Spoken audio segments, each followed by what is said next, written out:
ಅಣ್ಣ ಸ್ವಲ್ಪ ಹಿಂದೆ ತೆಗೆಯೋಣ ಕ್ಯಾಮ್ರಾ. वैरोचनी कर्मफलेषु शिष्टा दुर्गां देवी शरणमहं प्रपद्ये सुतरसी तरसे नमकं पारयानव्यो अस्मान् स्वस्तिभिरतिदुर्गाण्यो हमानमुग्रमग्निगं हुवेम परमाचरस्तात् सह ಪಶ್ಯದತಿ ದುರ್ಗಾಣಿ ವಿಶ್ವಕ್ಷಾಮತೆ. ಧನ್ಯವಾದಗಳನ್ನು ಸೂಚಿಸ್ತಾ ಇದ್ದೀವಿ. ಓಂ ಶಾಂತಿ ಶಾಂತಿ ಶಾಂತಿ. ಓಂ ಯೋ ವೈತಾಂ ಬ್ರಹ್ಮಣೋ ವೇದ ಅಮೃತೇನಾಮೃತಂ ಪುರೇ ತಸ್ಮೈ ಬ್ರಹ್ಮ ಚ ಬ್ರಹ್ಮ ಚ ಆಯೋ ಕೀರ್ತಿ ಪ್ರಜಾಂ ದದುಃ.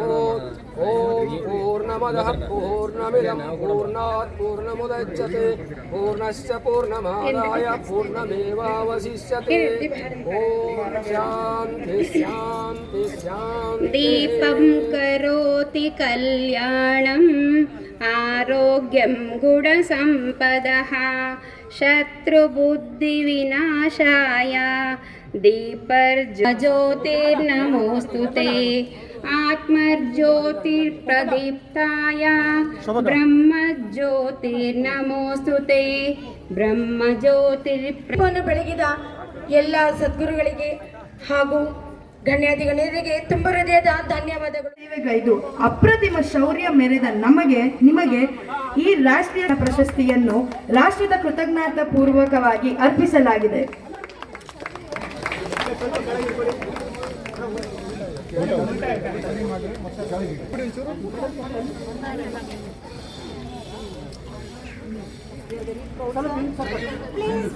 ಸ್ವಲ್ಪ ಹಿಂದೆ ಬನ್ನಿ ಸರ್. ಜೂಮ್ ಮಾಡಿ ಜೂಮ್ ಹಾಕಿ ಸರ್. ಸ್ವಲ್ಪ ಹಿಂದೆ ಬನ್ನಿ ಸರ್. ಡಾಕ್ಟರ್ ವಿಜಯಲಕ್ಷ್ಮಿ.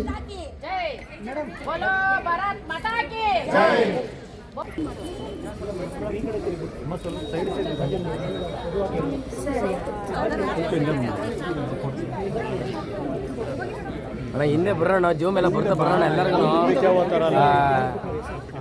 ಏನಣ್ಣ ಜೂಮ್ ಬರಲ್ಲ ಎಲ್ಲರಿಗೂ. ಮಾಡಿ ಜೂಮ್ ಮಾಡಿ ಜೂಮ್ ಮಾಡ್ಕೊಂಡು ಬರುತ್ತೆ. ನಾವೆಲ್ಲ ತೆಗೆದು ಹಂಗೆ ನೋಡಿ ನಿಮ್ಮ ಕೈಯಲ್ಲಿ ಅಡ್ಡ ಬರ್ತದೆ. ನಮ್ಗೆ ಅವ್ರ ಕೈ ಬೇಸ್ಕೊಳ್ಳೋದು ಆಮೇಲೆ ನಾನು ಜೂಮ್ ಮಾಡೋಕ್ಕೆ ಹಿಂದೆ ಓದಿರೋದು. ಅದಕ್ಕೆ ನೀವು ಹಿಂದೆ ಬನ್ನಿ ಅಂತ ಹೇಳ್ತಾರೆ. ನೋಡಿ ದಕ್ಷು ಪುಣ್ಯ ಶ್ಲೋಕ ಅಹಲ್ಯಾಬಾಯಿ ಪ್ರಶಸ್ತಿಯನ್ನು ನೀಡಲಾಗುತ್ತಿದೆ. ಅಣ್ಣ ಸ್ವಲ್ಪ ಸೈಡ್ ಬಿಡೋಣ.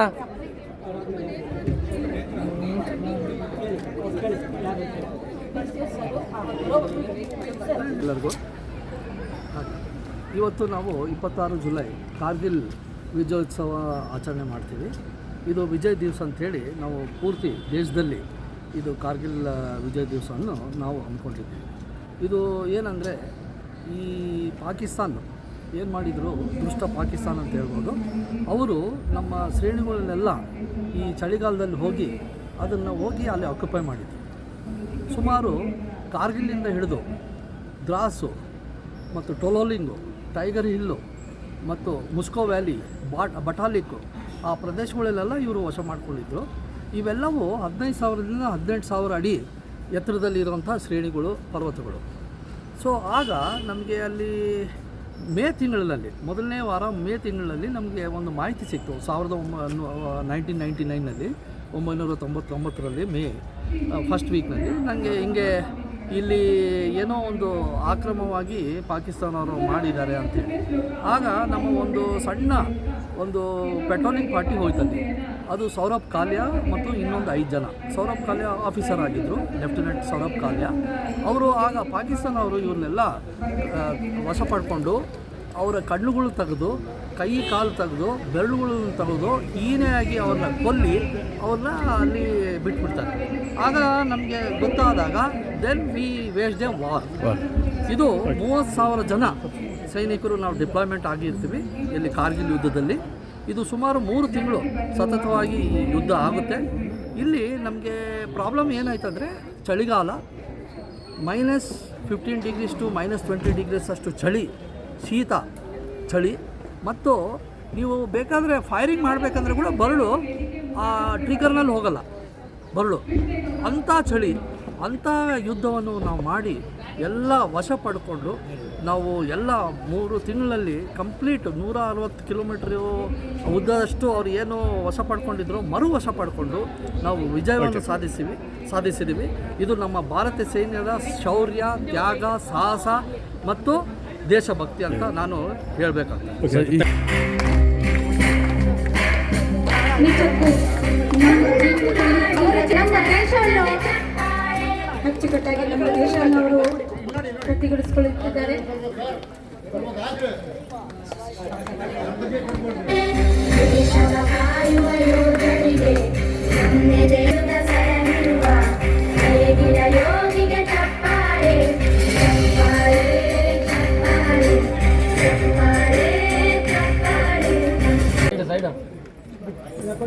ಶ್ರೀ ಶ್ರೀ ಸಿದ್ದರಾಮಾನಂದ ಮಹಾಸ್ವಾಮಿಗಳ ಸತ್ಸಂಗ ಸೇವಾ ಮಂಡಳಿ ಟ್ರಸ್ಟ್ ಬೆಂಗಳೂರು ಇವರ ವತಿಯಿಂದ ಎಲ್ಲರಿಗೂ ಕೂಡ ಜೈ ಜವಾನ್ ಜೈ ಕಿಸಾನ್.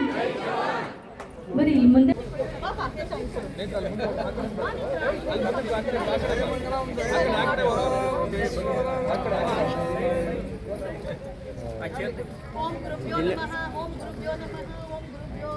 ಗುರು ಪೌರ್ಣಿಮೆ ಬುಧವಾರದಂದಿದೆ. ಇವತ್ತೇ ನಮ್ಮ ಗುರುಗಳಿಗೆ ಇವತ್ತೊಂದು ಫಲಪುಷ್ಪದಿಂದ ಅರ್ಚನೆಯನ್ನ ಮಾಡ್ತಾ ಇದ್ದಾರೆ ವಿಜಯ ಮೇಡಮು. ಈ ಒಂದು ಟ್ರಸ್ಟ್ ವತಿಯಿಂದ, ಸತ್ಸಂಗದ ವತಿಯಿಂದ ಎಲ್ಲರೂ ಕೂಡ, ನಾನು ಕೂಡ ಗುರು ಪೌರ್ಣಿಮೆಯ ಶುಭಾಶಯಗಳನ್ನು ತಿಳಿಸ್ತಾ ಇದ್ದೀನಿ. ಗುರುಗಳೇ, ಗುರು ಪೌರ್ಣಿಮೆಯ ಶುಭಾಶಯಗಳು. ಗುರು ವಿಷ್ಣು ಗುರುದೇವೋ ಮಹೇಶ್ವರ ಗುರು ಸಾಕ್ಷಾತ್ ಪರಬ್ರಹ್ಮ ತಸ್ಮೈ ಶ್ರೀ ಗುರವೇ ನಮಃ.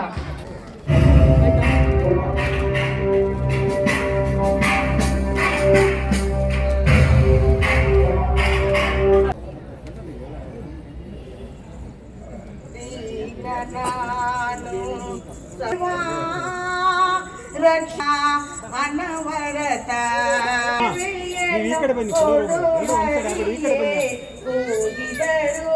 ಧ್ವನಿ ಕೇಳಲಿಲ್ಲವೇ ನರಹರಿಯೇ.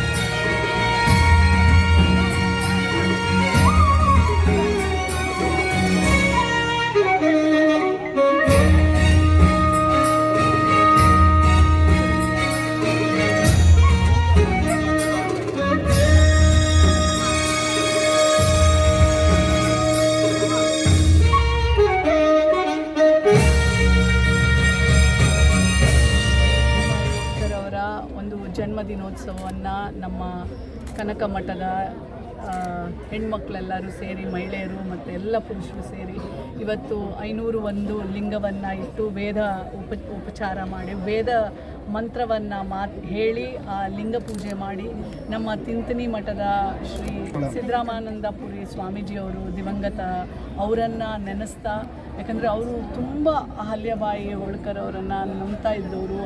ಆದಿಯಲ್ಲಿ ದೇವರನ್ನು ಮುಟ್ಟಬಹುದು ಅಂತಂದರೆ ಈ ಥರ ಎಲ್ಲ ಕಾರ್ಯಕ್ರಮಗಳನ್ನು ಮಾಡಬೇಕು ಅಂಥೇಳಿ ಅವರು ನಡೀತಾ ಇದ್ದಂಥ ದಾರಿಯಲ್ಲಿ ಇವತ್ತು ನಮ್ಮ ಕನಕ ಮಠನೂ ನಡೀತಾ ಇದೆ. ಸೊ ಎಲ್ಲರನ್ನ ಕರೆದು ಇವತ್ತು ಕಾರ್ಗಿಲ್ ವಿಜಯ ದಿವಸ ಇವತ್ತು ಎಷ್ಟೋ ಜನ ಸೈನಿಕರನ್ನೆಲ್ಲ ಕರೆದು ಇವತ್ತು ಆ ತಾಯಿಯ ಜನ್ಮದಿನದಿಂದ ನಮ್ಮ ದೇಶವನ್ನು ಕಾಯ್ದಂಥ ಯೋಧರಿಗೂ ಸಹ ಸನ್ಮಾನ ಮಾಡಿ, ಸಮಾಜದಲ್ಲಿ ಸಾಧನೆ ಮಾಡಿದವ್ರಿಗೂ ಸಹ, ಮಕ್ಕಳಿಗೂ ಸಹ ಈ ವೇದಿಕೆಯಲ್ಲಿ ಇವತ್ತು ಸನ್ಮಾನ ಮಾಡಿ ಅಹಲ್ಯಾಬಾಯಿ ಹೋಳ್ಕರ್ ಅವರ ಜಯಂತ್ಯೋತ್ಸವವನ್ನು ಭಾಳ ಅದ್ಧೂರಿಯಿಂದ ಮಾಡಿರೋ ಪ್ರತಿಯೊಬ್ಬರಿಗೂ ನಾನು ಅಭಿನಂದನೆ.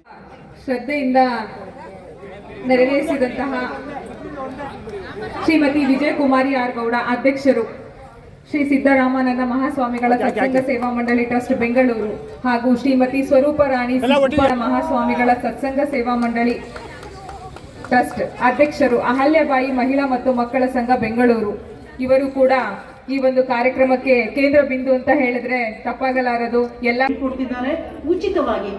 ಕೀರ್ತನೆಗೆ ಹೇಳ್ಕೊಳ್ಳೋ ಜೊತೆಲೆ ಇವಾಗ ಕೀರ್ತನೆಗಳು ನನಗೆ ಏನು ಅಂತ ಅರ್ಥ ಆಗ್ಬೇಕಲ್ಲ, ಆ ಅರ್ಥಗಳನ್ನ ನಮಗೆ ಹೇಳ್ಕೊಡುತ್ತು. ಕೀರ್ತನೆ ಒಬ್ರು ಹೇಳ್ತಾರೆ, ಅದಕ್ಕೆ ಏನು ಸಂಸ್ಕೃತದಲ್ಲಿ ಏನು ಅರ್ಥ ಅಂತೇಳಿ ನಮ್ಮ ಅದು ಅರ್ಥಗರ್ಭಿತವಾಗಿ ಒಂದೊಂದು ಎಳೆಯಾಗಿ ಬಿಡಿಸಿ ನಮ್ಮ ಡಾಕ್ಟರ್ ಸಿದ್ದೇಶ್ವರ ದೇವರು ನಮಗೆ ಈ ಒಂದು ಕಾರ್ಯದಲ್ಲಿ ಹಣಿಯಾಗಿದ್ದಾನೆ. ಅವ್ರಿಗೂ ಮತ್ತು ಪದ್ಮ ಗುರುಗಳಿಗಿಬ್ಬರೂ ಕೂಡ ನಾನು ಸಾಷ್ಟಾಂಗ ನಮಸ್ಕಾರಗಳನ್ನು ಅರ್ಪಿಸ್ತಿದ್ದೇನೆ. ಯಾಕಂದರೆ ಈ ಒಂದು ಕನಕದಾಸರ ಸಂಗೀತ ಶಾಲೆಗೆ ಆಧ್ಯಾತ್ಮದ ಕಾರ್ಯಕ್ಕೆ ಇವರಿಬ್ಬರದು ಬಹಳ ಕೊಡುಗೆ ಇದೆ. ಬಂಧುಗಳೇ, ಮುಂದಿನ ದಿನದಲ್ಲಿ ನೀವು ಕೂಡ ಈಗಾಗಲೇ ಸತ್ಸಂಗದ ರುಚಿಯನ್ನು ಪಡೆದವರು ದಿನೇ ದಿನೇ ನಮಗೆ ಹೆಚ್ಚಾಗ್ತಿದ್ದಾರೆ, ಬರ್ತಿದ್ದಾರೆ. ಮುಂದಿನ ದಿನದಲ್ಲಿ ಕಳೆದ ನೀವು ಕೂಡ ನಮಗೆ ಸತ್ಸಂಗಕ್ಕೆ ಬನ್ನಿ. ಮತ್ತು ಗುರುಗಳ ಆಸೆಯಂತೆ ಹಾಲು ಮತ ಮತ್ತು ಎಲ್ಲ ಕುರುಬರ ಪಂಗಡಗಳ ಏನೇನೆಲ್ಲ ಪರಂಪರೆಯ ಅಧ್ಯಯನ ಮತ್ತು ಸಂಶೋಧನೆ ನಾವು ಗುರುಗಳಿಗೆ ಏನು ನಡ್ಸ್ಕೊಂಡು ಹೋಗ್ತಿದ್ವಿ ಅದನ್ನು ಕೂಡ ನಾವು ನಡ್ಸ್ಕೊಂಡು ಹೋಗ್ತಿದ್ದೀವಿ. ನಮಗೆ 1-2 ಗುರುಗಳು ಒಂದು ದೀಪಾವಳಿ ಆಚರಣೆ ಆಗ್ಬೋದು, 2 ಆಚರಣೆಗಳು ನಮಗೆ ಅಂತೇಳಿ ಇದನ್ನು 2 ಸಮಯ ನಮ್ಮಲ್ಲಿ ಇಲ್ಲ ಅಂತ ಹೇಳ್ತಿದ್ವಿ. ಬಟ್ ನಮ್ಮ ಗುರುಗಳು ಹೇಳಿದ್ರು ಇಲ್ಲ, ನಾವೆಲ್ಲ ಶಿವನ್ ಮಕ್ಕಳು, ಶಿವೈಕ್ಯ ಅಂತೇಳಿ, ವೈಕುಂಠ ಸಮಾರಾಧನೆ ಅಲ್ಲ, ಶಿವ ಗಣರಾಧನೆ ಅಂತೇಳಿ ಈ ಥರ ಹಲವಾರು ಹಂಗೆ ಅವ್ರು ಏನು ಹೇಳ್ಕೊಟ್ಟಿದ್ರು ಆ ಒಂದು ನಮ್ಮ ಕುರುಬ ಹಾಲು ಮತದ ಸಂಸ್ಕೃತಿ ಏನಿದೆ ಅದನ್ನು ಉಳಿಸ್ಕೊಳ್ಳುವಂಥ ಕ್ರಮ ಮತ್ತು ಆ ಪರಂಪರೆ ಅಧ್ಯಯನ ಮತ್ತು ಸಂಶೋಧನೆ ಮಾಡ್ತಿದ್ದೀವಿ. ಮತ್ತು ನಮ್ಮ ಈ ಮಠದಲ್ಲಿ ಒಂದು ಮಟ್ಟದಲ್ಲೂ ಕೂಡ ಈ ಒಂದು ಸಂಸ್ಕೃತ ಪಾಠಶಾಲೆ ಆಗಬೇಕು, ವೇದ ಪಾಠಶಾಲೆ ಆಗಬೇಕು. ನನಗೆ ಆ ಒಂದು ಮಹತ್ ಕನಸಿದೆ. ಯಾಕಂದರೆ ಗುರುಗಳು ಹೇಳ್ತಿದ್ರು ನೋಡಿ ಈ ಆವರಣ ಎಷ್ಟು ಚೆನ್ನಾಗಿದೆ ಅಂತಂದರೆ ಶಾಲೆ ಇದೆ, ಈ ಶಾಲೆ ಜೊತೆಗೆ ನಾವು ಸಣ್ಣ ಸಣ್ಣ ಮಕ್ಕಳು ಮತ್ತೆ ದೊಡ್ಡವರು ಎಲ್ಲ ಕೂಡ ಸಂಸ್ಕೃತ ಒಂದು ವಾತಾವರಣ ಇದ್ರೆ ಇಲ್ಲಿ ಲಾ ಕಾಲೇಜ್ ಇದೆ, ಸ್ಕೂಲ್ ಇದೆ, ಮತ್ತೆ ರೆಗ್ಯುಲರ್ ಕಾಲೇಜಸ್ ಇದೆ, ಆರ್ಟ್ಸ್ ಅಂಡ್ ಕಾಮರ್ಸ್ ಇದೆ. ಅದ್ರ ಜೊತೆಗೆ ನಮ್ಮ ಸಂಸ್ಕೃತ ಪಾಠಶಾಲೆ ಆಗಬೇಕು ಅಂತ ನನ್ನ ಅಭಿಲಾಷೆ. ಬಿಡದ ಕಳ್ಳೆ ಅಂತಾರಲ್ಲ, ಕಡಲೆ ಅಂತೇಳಿ ಅಷ್ಟೇ ಕನಿಷ್ಠ ತುಂಬ ಗಟ್ಟಿಯಾಗದ್ದು. ನೀವು ಹೇಳ್ದಂಗೆ ಅಷ್ಟು ಸುಲಭದಲ್ಲ. ಬಟ್ ಅದೇ ನನಗೆ ಒಂದು ಏನು ಗೊತ್ತಾ, ನಮ್ಮ ಒಂದು ಕೆಲಸಗಳನ್ನು ಮಾಡ್ತಾ ಹೋದಾಗ ಯಾವುದೋ ನಾವು ಸಕ್ಸಸ್ಸಿ ತೋರಿಸಿದಾಗ, ಮತ್ತು ಈಗ ನಾನು ಹೇಳ್ತಾ ಇದ್ದೆ ನಾನೆಲ್ಲ ನಾನು ಅಂದ್ಕೊಂಡ್ರೆ ಸಾಮಾಜಿಕವಾಗಿ ಕೊಡುವಂಥ ಕಾರ್ಯಕ್ರಮ. ಹಾಗಾಗಿ ನೀವು ಇವಾಗ ನೋಡಿ ಗ್ಯಾರಂಟಿ ಯೋಜನೆ ಆಗ್ಬೋದು, ಯಾವಾಗ ಫಲಾನುಭವಿಗಳು ನಿಮಗೆ ಅದರದ್ದು ಅಗತ್ಯ ಇದೆ ಅನಿಸ್ತು ಹಾಗಾಗಿ ಕಾರ್ಯಕ್ರಮ ಸಕ್ಸಸ್ ಆಯಿತು, ಹೌದು ಅಲ್ವೋ? ಹಾಗಾಗಿ ಇಲ್ಲೂ ಕೂಡ ಈ ಕಾರ್ಯಕ್ರಮದೆಲ್ಲ ಸಮಾಜಕ್ಕೆ ಅಗತ್ಯವಾಗಿರೋ ಕಾರ್ಯಕ್ರಮ. ಹಾಗಾಗಿ ಈ ಕಾರ್ಯಕ್ರಮಗಳು ಖಂಡಿತವಾಗೂ ಯಶಸ್ವಿಯಾಗುತ್ತೆ ಮತ್ತು ನನ್ನ ನಿಟ್ಟಿನಲ್ಲಿ ನನಗೆ ಪ್ರೋತ್ಸಾಹವೂ ಸಿಗುತ್ತೆ ಅಂಥೇಳಿ ನನ್ನ ಅಚಲವಾದ ನಂಬಿಕೆ. ಮತ್ತು ನನ್ನ ಗುರುಗಳು ಕೂಡ ಅದೇ ಒಂದು ಹಾದಿಲಿ ನಡೆದಂಥವ್ರು. ಅವರು ಕೂಡ ಒಂದು ಸಣ್ಣದ ಒಂದು ತಟ್ಟಿಗಳನ್ನ ಕಟ್ಟಿಕೊಂಡು ಇವತ್ತು ಕೃಷ್ಣಾ ನದಿ ತೀರದಲ್ಲಿ ಒಂದು ಭವ್ಯವಾದ ಒಂದು ಮಠವನ್ನು ಕೊಟ್ಟಿದ್ದಾರೆ. ಭವ್ಯವಾದ ಮಠ ಅಂತಂದರೆ ನಿಮಗೆ ಒಂದು ಪಿಲ್ಲರ್ಸು ಆದಾಗಲ್ಲ, ಇವತ್ತು 350 ಅನಾಥ ಮಕ್ಕಳನ್ನ ತೊಗೊಂಬಂದು, ಮತ್ತು ಏನದು ಹೈದರಾಬಾದ್ ಕರ್ನಾಟಕ ಇವತ್ತು ನೀವು ಹೇಳ್ಬೋದು ತುಂಬ ಬಡತನದಲ್ಲಿ ಮತ್ತು ಎಲ್ಲದಲ್ಲೂ ಹಿಂದುಳಿದಂಥ ಒಂದು ಪ್ರದೇಶದಲ್ಲಿ ಇವತ್ತು ಒಂದು 350 ಅನಾಥ ಮಕ್ಕಳಿಗೆ ಇವತ್ತು ಶಾಲೆಗಳು ಕಟ್ಟಿಕೊಟ್ಟು ಆ ಮಠದಲ್ಲಿ ಮಾಡಿದ್ದಾರೆ. ಒಂದು ಚಾವಣಿಯಿಂದ ಶುರುವಾಗಿದ್ದು ಇವತ್ತು ಅಷ್ಟು ಭವ್ಯವಾದ ಒಂದು ಕಟ್ಟಡಗಳು ಕಟ್ಟಿದ್ದಾರೆ. ಹಾಗಾಗಿ ನನಗೂ ಕೂಡ ನಮಗೂ ಯಾಕಾಗಲ್ಲ, ಅವರೊಂದು ನಡೆಸ್ಕೊಂಡ ದಾಡಿಲೇ ನಾನು ನಡೆದಿದ್ದೀನಿ.